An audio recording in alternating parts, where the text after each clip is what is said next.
Hey, you know what time it is? It's time for a short clip from the main show. We hope you enjoy this. I gotta watch myself. Sometimes they literally just slip out. They're not You see the planned. words coming out of Whoa. your mouth in the air, and you're like, "Oh shit, Yeah. I Oh, can't get it man. back."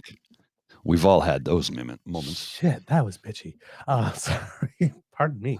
I gotta run shortly here, but I have something I wanted to share with you just before I go. Yes. Two quick things, actually. Two quick things. We got talking about too many other things to slide this one in smoothly, Yeah, well, which was the plan. yes. We did anyway. I'm gonna post this letter on the screen for Yes. those of you to you can read this. This is from, it was written April 30th by Chief Sheldon Sunshine, Sturgeon Lake Cree Nation, Yep. and co-signed by Chief Billy Joe Tucaro of the Mixu Cree First Nation. Yep. April 30th, 2025, Dear Premier Smith, regarding cease and desist separatist threats. You are attempting to manufacture a national unity crisis by enabling a referendum on separatism and a financial sell of individuals at the exact moment when Canadians need to unite against Donald Trump's America. The province of Alberta is on treaty lands. Please be advised that your irresponsible statements and actions are in breach of treaties number 6, 7, and 8. We demand that you immediately stand down from this conduct. Our treaties are sacred covenants and are to last forever. Alberta did not exist when our ancestors agreed to share the land with the Crown. The province has no authority to supersede or interfere with our treaties, even indirectly by passing the buck to a, in quotes, citizen referendum. If you or any Canadians are not happy living on treaty lands, they are free to apply for citizenship elsewhere. Sincerely, Chief Sheldon Sunshine and Chief Billy Joe Tucaro. Now, that is not the only statement.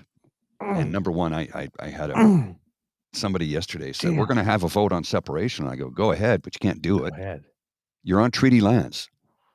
In order for Alberta to separate, they have to change the constitution, which means all provinces and territories need to agree to the change in constitution.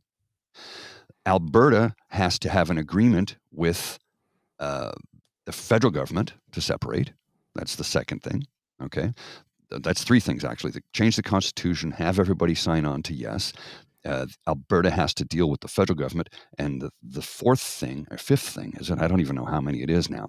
They have to have a majority vote for separation. And then the Crown needs to sign off on it.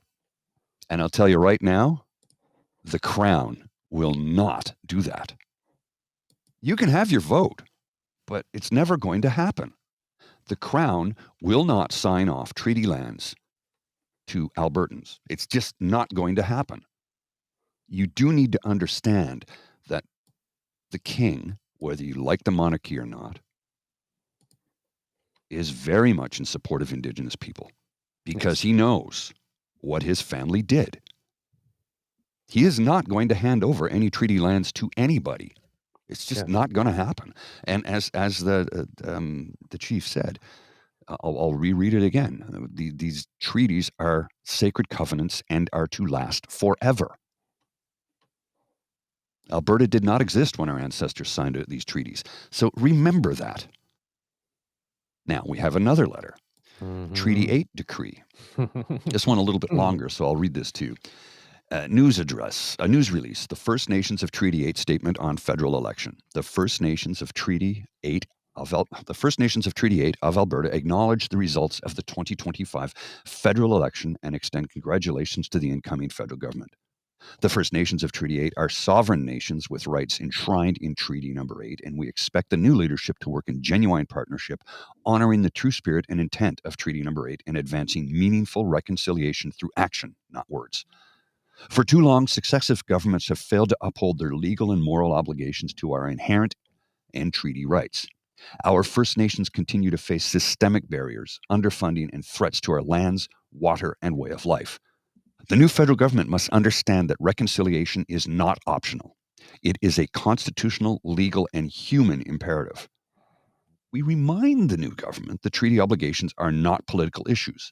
They are a sacred agreement, said Grand Chief Trevor McCready? McCready, yes.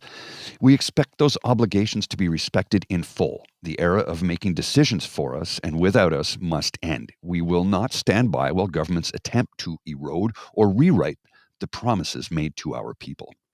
We remind all elected officials that Treaty Number 8 was entered into in 1899 as a solemn agreement between sovereign nations and the Crown. It was not a surrender of land or rights, but a promise to share, coexist, and ensure mutual prosperity. That promise remains unfulfilled. Our ancestors entered into treaty in good faith for as long as the sun shines, the grass grows, and the rivers flow. That promise remains. It is not open to negotiation, modernization, or interpretation by any government. Treaty 8 First Nations will continue to assert our sovereignty, protect our lands, and fight for the well-being of our people. We are not passive participants in this democracy. We are rights holders whose voices must be central in shaping the path forward. We look forward to engaging with the new federal government in the spirit of truth, justice, and treaty.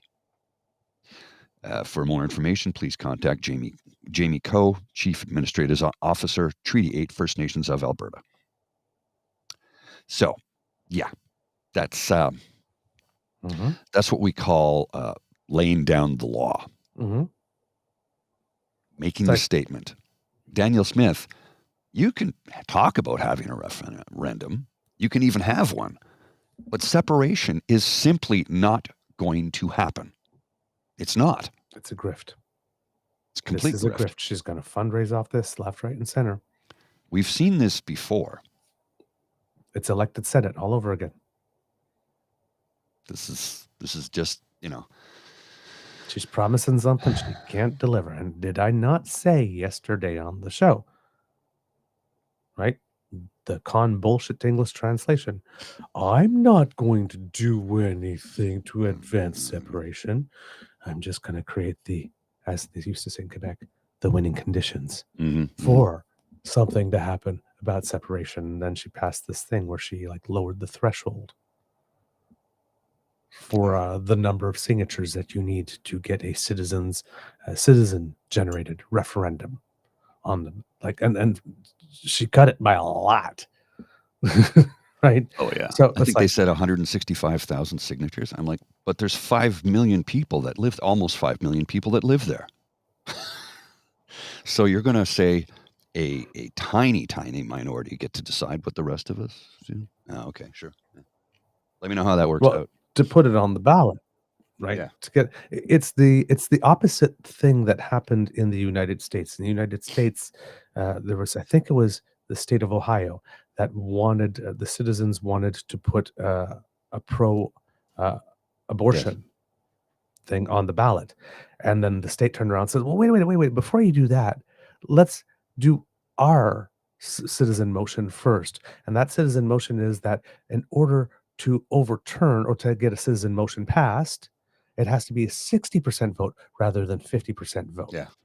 Let's raise the bar to allow you to access your own democracy. And then people from Ohio said, not fuck happening. no, and then passed the abortion protections. Well, this is the opposite. This is, hey, we want to break up the country and we want to put that on a citizen referendum, but we're not going to get enough people to do that with the number it is. So let's make it easier for any group of yahoos to put something that is completely destructive to the country and the province up for a citizen vote. And let's abdicate our complete and total responsibility as a government you elected to actually govern. I want to add to this conversation by a long tweet I just read from a gentleman by the name of Eric Lombardi. He describes himself as a thoughtful guy in fintech, a champion of progress. Yimby in Toronto writes in the Hub Canada and the Toronto Star, which is interesting because the Hub is not exactly what you'd call a left-wing publication. Nope. So this is what he has to say. Alberta, having spent the last 20 years making the case to Canadians that the development of their resources is truly in the national interest, has finally achieved countrywide consensus, including in Quebec, on this topic. Instead of leading in this moment and making it happen, Alberta's leaders and, frankly, tantrum throwing conservative partisans are choosing instead to shoot everyone and themselves in the foot. Beyond ridiculous. Alberta wants respect as a major political center in Canada, but chooses to act like a brat instead of a nation builder. No wonder the, in quotes, Laurentian elite don't take it seriously. At least with Quebec, the argument is cultural. With Alberta, it's, in quotes, we cannot tolerate being the richest province by far. We must also be even more rich. But also, we will continue to squander our potential with provincial governance failures, and we will blame it on the rest of Canada.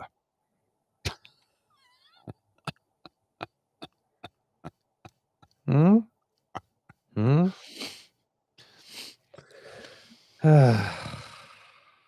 Well, there you have it. Yeah.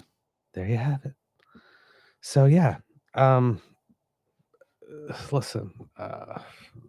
Again, she's another one who's been doing stuff the last few weeks that I should care about, and I do care about, but I don't care enough about her to try. But yes, I do need to go figure out the more ins and outs of this thing. But yesterday, um, Keith Wilson, and if that name rings a bell to you, It does. he was one of those lawyers at the convoy thingy Oh, okay. that, brought a lot of honor on himself. Not the guy who chased somebody down the hallway thinking he was someone else, but like sort of like the big wig that was sort of coordinated. I would assume the Mhm. big wig that was coordinating them all. But he's the, like we hear about Heave a Chipmunk, and that guy there that Beaver chased chipmunk. after someone. Chip yuck. But yeah, and the guy that chased after someone. But Keith Wilson is like the guy on top of all of that movement. Is sort of like the go-to guy that movement has. So he says, huge win for Alberta sovereignty.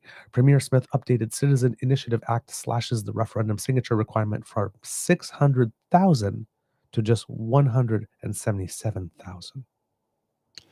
10% of last 177. election's voters. So it's even smaller than I thought. Yes, and extends collection from 90 to 120 days. So think of it as you're playing CFL football, because, but they say, but we're going to reduce the size of the field by 4, and we're going to give you 2 extra downs, or an extra down.